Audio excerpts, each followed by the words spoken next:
volta a Stratocast, o podcast da TDS Company, que também homenageia a Fender Stratocaster, quer você queira ou não, a melhor e maior guitarra de todos os tempos. Mas como assim, bem-vindo de volta? O ano começou em janeiro e nós estamos em março.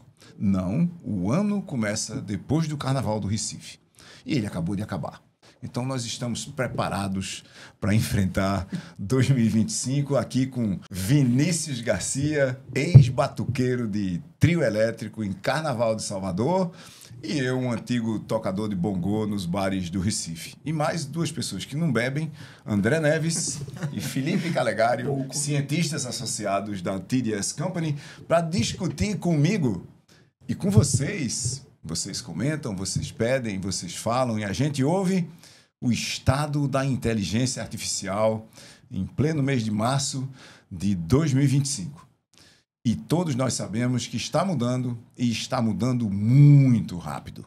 E eu queria começar por Felipe Calegário, que acabou de chegar na TDS Company como cientista associado, é PhD em inteligência artificial.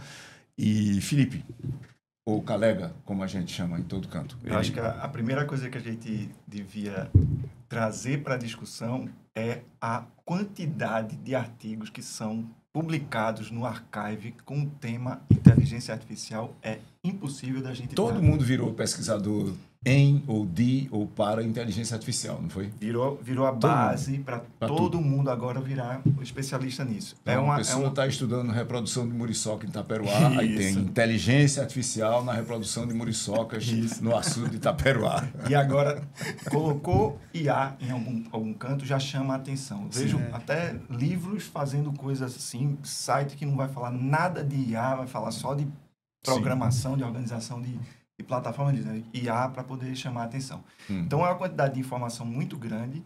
Mas isso não tem cara de que a gente já chegou na singularidade de brincadeira agora, né? Quer dizer, todo mundo começou a escrever de tal forma, usando IA para escrever sobre IA, que a gente já não consegue mais acompanhar. E como é que a gente sabe realmente se aquilo que a gente está lendo, colocando esforço ali para compreender, vai vingar ou não? A gente não sabe. Porque é muita coisa. É muita coisa. Então, lá eu dou disciplina de criatividade computacional, cada edição, os 6 meses que passam, a gente joga tudo fora e vai de novo. Minha aula é baseada em notícias que foram da última semana para poder eu conseguir dar um pouco da área de contexto.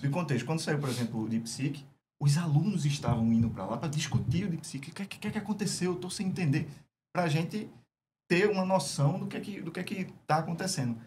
É tão rápido que o que a gente acumula e começa a experimentar, depois de 2 semanas, trabalho de TCC na universidade, começa, 2 semanas tem que mudar, tem que pivotar. É uma coisa que eu ainda estou tentando me acostumar com essa velocidade, sendo casado com uma filósofa que estuda Sócrates, Platão, que é um negócio que está lá 2.500 anos, e é uma paz quando ela fala que você fica que ansiedade. Dá uma inveja, né? A interpretação número 43.000 de uma frase de Sócrates. Deixa eu te perguntar. Mas Sócrates, uma coisa é sua esposa estudando Sócrates e Platão e Aristóteles, né? Outra coisa eram eles discutindo o contexto naquela altura, que eles discutiam igualzinho a você. Tudo estava mudando rapidamente. Isso. Veja, a mudança era mais radical do que essa, inclusive, não era uma mudança muito grande. E o que você está fazendo agora é vivendo como eles viveram, né? Isso. A sua vivência, a dela é de explicar a eles, mas a sua é de viver como eles. Isso. Tem isso também, né? De olhar para trás, né? Mas eu queria puxar para uma coisa aqui, que é o seguinte, Vinícius, você que está no outra frente de onda, que é usar a inteligência artificial em arquitetura, engenharia de informação, engenharia de software e, em particular, na escrita de código.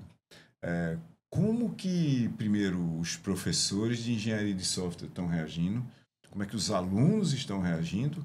E como é que os profissionais de código, de engenharia, de arquitetura de software estão reagindo? Porque você está nessas 3, vamos dizer assim, dimensões diferentes. Professores, alunos que ainda estão na universidade, na graduação e na pós, e profissionais que estão no mercado. Está muito similar à saída do Patusco no Carnaval de Abril. Tá assim, tem todo tipo de sentimento, de comprometimento. Gente chorando. Ou melhor ainda, a turma rindo. saída outros de... tomando lança-perfume. Ou para quem tá no melhor carnaval do mundo, né? A saída de Bel lá em Ondina, fazendo a curvinha do Farol da Barra. Mesma coisa. Tá um caos. Tem todo tipo de comportamento. Certo. Eu vou acrescentar um perfil, que é o acadêmico. Por que eu vou acrescentar? Porque hoje de manhã, Carla, colega da gente lá, assim, mandou um print de um pessoal de um periódico muito importante, Engenharia de Software, né? Sim. Pessoal dizendo que está negativando, né? Colocando na blacklist revisores que estão usando IA para escrever a sua revisão. Dizendo, você quer mais tempo, peça mais tempo, mas não use IA e tal. Certo. Aí a gente tem um lado da galera também criticando o desenvolvedor que está usando inteligência artificial para aprimorar, para desenvolver código. No fim, a gente tem todo tipo de comportamento. Mas aí eu vou citar um outro colega, eu estou tendo uma conversa com o Kiev hoje, em que eu acho que a gente está... Cada vez que a gente tem um Big Bang desse, eu acho que a gente precisa retornar ao básico, né? Voltar... Eu preciso entender de novo estrutura de dados, algoritmos, para ter um controle do que está vindo. Porque um outro estudo que eu li ontem também, ele falava muito do problema que a gente... O problema principal que a gente está tendo com IA é a replicação sem domínio e conhecimento. Aquele profissional, seja um júnior ou sênior, sendo mais difícil acontecer, mas majoritariamente com júnior, em que ele está delegando para a inteligência artificial ou para um gerador de código. E já tinha isso com Rails, com Grails e programação generativa. Eu estou delegando para a máquina que está gerando código a responsabilidade de resolver aquela issue que eu tenho, aquele problema que eu tenho. E é muito difícil porque o contexto dessa resolução é tão grande que ainda não dá para a gente jogar para um IA facilmente resolver. Então, existe a necessidade de um domínio para entender as conexões com as APIs corretamente, quais são os protocolos de rede que eu vou usar corretamente para comunicar. Então, a gente tem visto majoritariamente dois grandes grupos. Tem os céticos, ou como eu uso muito, André, nas aulas e nos meus stand-ups sobre isso, que são os monges que estavam lá, né, que estão lá no monastério defendendo a unhas e dentes, né, a cópia dos livros. E você tem a galera que está vendo que não, dá para a gente usar a prensa do lado de cá, só que a gente precisa de regras, né? Sim. Regra é uma palavra forte, a gente precisa de boas práticas, a gente precisa de direcionamentos para que traga segurança, fundações, que traga sustentabilidade, que traga robustez e escala do que a gente está fazendo. Sim. Deixa eu pegar, André, nesse contexto aí para você comentar o seguinte. Veja, Anthropic, que são os caras por trás de Claude, criou um índice chamado o Índice da Economia da Inteligência Artificial. E eles fizeram isso de uma forma muito interessante, que é botar Claude para analisar conversas com Claude. 4,5 milhões de conversas, não são de mensagens, são conversas mesmo, a conversa inteira. 4,5 milhões de conversas, eles descobriram o seguinte, só 23% das conversas, e é fácil analisar isso com um grande modelo linguístico, só 23% das conversas são sobre assuntos pessoais. 77% das conversas são sobre trabalho. Das conversas sobre trabalho, 57% são me ajude a fazer melhor, me ajude a fazer maior, me ajude a fazer mais complexo, mais rápido, assim por diante. E 43% das conversas com Claude são me substitua. Faça isso aqui por mim. Tá certo? Isso num universo de discurso que envolve representantes de todas as profissões basicamente estabelecidas nos Estados Unidos e onde os coders, engenheiros de software, cientistas da computação em geral, que são 3,4% do trabalho dos Estados Unidos, são responsáveis por 39,4% de todas as conversas. Ou seja, a gente foi para lá e está escrevendo código usando Claude e outras máquinas, mas o código escrito por Claude, obviamente, inicialmente já era muito bom e ficou muito melhor. Não adianta ir contra essa maré. O fato é que mesmo que você proíba, as pessoas vão escrever e ninguém quer saber. Eu escrevo em qualquer lugar, inclusive no meu celular, e não preciso de VPN da empresa, de nada disso. No meio dessa história, André, como é que você vê o processo de aumentar, olhando para aqueles 57% que estão pedindo, não é ajuda, estão pedindo o seguinte, me empodera para eu fazer mais, me habilita para eu fazer melhor, não é? Não é me ajuda, é me empodera porque envolve o senso crítico que Vinícius estava falando aqui. O que é que você está vendo? De novo, alunos, profissionais, outros professores do ensino médio, a gente que lida com tantos professores na TDS e em Stratidia. essa pergunta é boa que eu vou voltar para falar de Vinícius aqui, né? Vinícius falou sobre as pessoas escrevem código e pedem para a máquina escrever o código. As pessoas iam no Stack Overflow e copiavam o código e colavam. Então, essas pessoas que copiavam e colavam o código, veja, olha a expressão. Estão nos 43%, de um né? outro lugar. Só para mudar de canto para copiar, né? Mas veja, eles copiam e colam. Copiar é copista, né? Então, copista. A gente tem aí um monte de galpão de copista de código. Um monte de galpão, um monte de copista de código. Esse povo vai sumir do mapa. Total. E não vai demorar mais do que 20 anos, veja. Se a gente fizer agora a sua analogia lá com os copistas, né? Uma parte dele virou escritor. Sim. Outra virou professor. A outra virou limpador de privada, porque não tem o que fazer no monastério. Porque, na verdade, eram pessoas que só copiavam, não sabiam nem ler. Veja, tem muitos livros de copistas, isso é um caso curioso, que quando você vai ler, o livro pula o conteúdo. Por qual motivo? De noite o vento virou a página. E o cara não sabia ler e continuou desenhando daí para frente. Claro. Pronto. O desenho. Ele só desenhava, ele não sabia o que estava, ele não estava lendo. Então mudou de página de noite com o vento, ou algum gaiato ia lá e trocava de página, e o sujeito pulava a página do texto. Veja, isso é um fato. A mesma coisa com o pessoal que copia código e cola. Né? Copiava no Stack Overflow, pergunta como é que eu faço isso? Pega pronto, copia, cola, muda o texto. Muda a parte de texto, né? Muda o nome da variável. Muda o nome da variável. Pois é, isso não tem jeito não. Agora, o que acontece? O pessoal que está pedindo empoderamento, aí é o pessoal que entendeu isso, opa, eu vou virar escritor. Eu não vou e tem como. E aí tem como. Aí os caras vão virar escritores, veja, mas vão virar numa escala diferente. Né? Mas tem um desafio aí, e aí é uma coisa que talvez ele esteja atropelado na reflexão de como é que a gente chega nesse nível de sênior, certo? Num nível que ser o escritor, de entender esse lugar mais abstrato, sem passar por um processo de entendimento que hoje talvez esteja tamponado por uma solução de LLM. Então, as pessoas vão ficar, os que estão aprendendo agora, começando a aprender código, eu dei aula de introdução à programação, a gente proibia no começo o uso de LLM, tá lá velado que não pode usar, mas não tem como controlar isso. Sim. Os monitores se ligam, conversam com a pessoa e tal, mas como é que a gente dá esse entendimento para chegar desse nível mais baixo para um nível mais alto de abstração e você conseguir, eu quero agora definir uma arquitetura boa. Aí para isso tem esse elemento, eu tenho que entender isso, eu vou saber pedir exatamente o que eu quero. Tem um desafio aí. Tem. Mas esse desafio não pode ser enfrentado, e a minha pergunta é para vocês três. Se a gente pular a parte do vamos proibir e for direto para vamos usar. É o que porque, eu tô falando, por exemplo, tem um livro sobre esse negócio de singularidade que eu brinquei no começo. Tem um livro do Vernor Vinge, que é o cara que inventou o conceito de singularidade, chamado Rainbow's End. E nesse livro do Vinge, que eu ando mencionando muito frequentemente nos últimos, pelo menos, meses, no jardim da infância, a primeira atividade das crianças é aprender a usar uma lente de contato inteligente conectada na internet. Então você pode lá botar uma lente de contato, ela tem a Wikipedia todinha. Aí ela tem um mapa mundo inteirinho, geopolítico, indexado. Você arranja um jeito de se comunicar com a lente, que não é explicitado no livro, e você tem toda a biblioteca do mundo na sua frente, para você fazer qualquer coisa com um piscar de olhos. E começa no jardim da infância, ou seja, você não vai dar o jardim da infância todinho, alfabetização, tabuada. Lembra de tabuada? Sim. Tu fez? Fiz. 5 vezes 7. Ei, faz isso não. 35.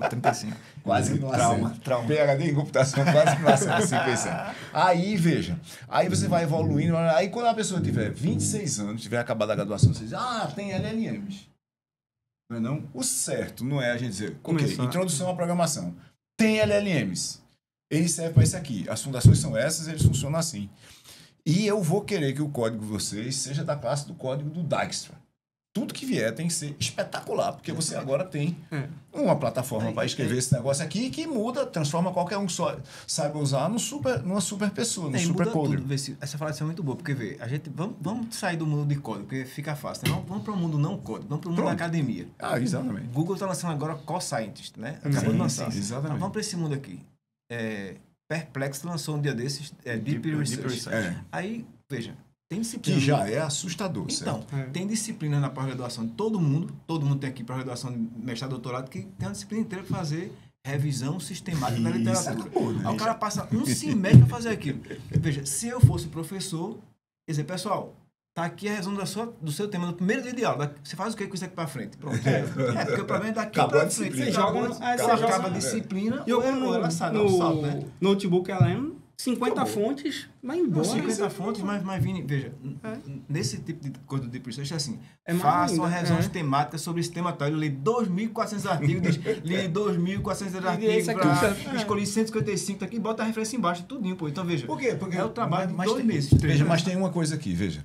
O que é, para quem é de ciência, todo mundo sabe o que a gente está falando, mas para quem não é o seguinte, ó, uma revisão sistemática da literatura é exatamente o que o nome diz. Vem estruturadamente da medicina e é um algoritmo, é um processo bem definido de você olhar para trás, estando você nesse presente momento aqui agora e tendo resolvido estudar como é que você melhora essa garrafa, você olhar tudo que já foi feito para construir essa garrafa aqui, selecionar as melhores fontes que foram mais bem avaliadas pelos pares, blá, blá, blá, e montar uma historinha que diz tudo que se sabe sobre essa garrafa está codificado aqui.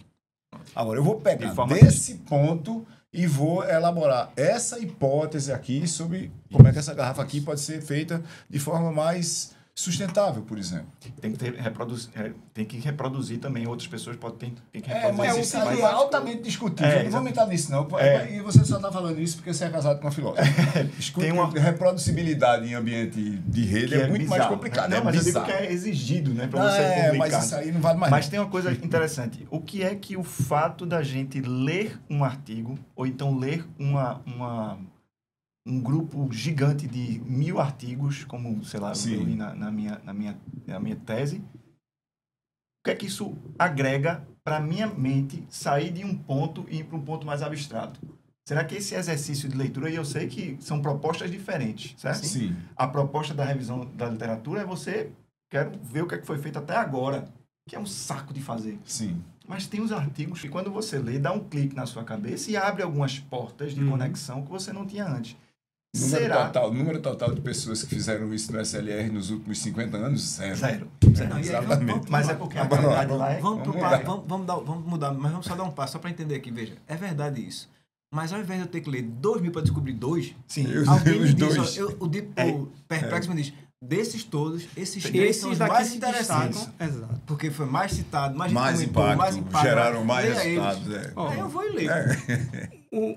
Um exemplo você estava falando das dificuldades. Eu peguei um dia desse, na cadeira de engenharia de software. Na hora lá, fiz o seguinte, galera, deixa eu mostrar aqui para vocês agora um jeito certo para vocês fazerem no projeto. Abri ChatGPT e notebook LM do outro lado. Fui no ChatGPT e pedi, crie um documento de história do usuário para um aplicativo de passeador de cachorro. Um Uber, só que de passeador de cachorro. Ali, escreveu lá. Nem li. Só para mostrar. Copiei o Markdown, fui no notebook e botei lá como uma fonte. Depois fui lá, faça agora um plano de teste para essa história do usuário. No ChatGPT. Copiei e joguei lá. E aí comecei a conversar no notebook para estruturar aquilo ali. Como é que eu expando essas histórias? Elas estão completas? Não estão. Que funcionalidades não foram testadas e são prioritárias e deveriam ser? Então fui fazendo isso na sala com eles, os meninos na sala. Pronto, entenderam? Isso é o jeito certo de usar. Quando vocês pegam a pergunta que eu mando para vocês em estratégia, copia qual um ChatGPT escreve, o resultado disso vai ser o seguinte, na prova, você não vai poder perguntar para o ChatGPT para responder a minha pergunta. E você não desenvolveu a musculatura cognitiva. É 43% que está pedindo para ser substituído. Está pedindo para... É um suicídio profissional. É o velho esperto que vira irrelevante. É a eutanásia profissional que você está fazendo. Vixe. Eu não quero mais ser profissional. Isso é um termo associado bonito, à inteligência artificial.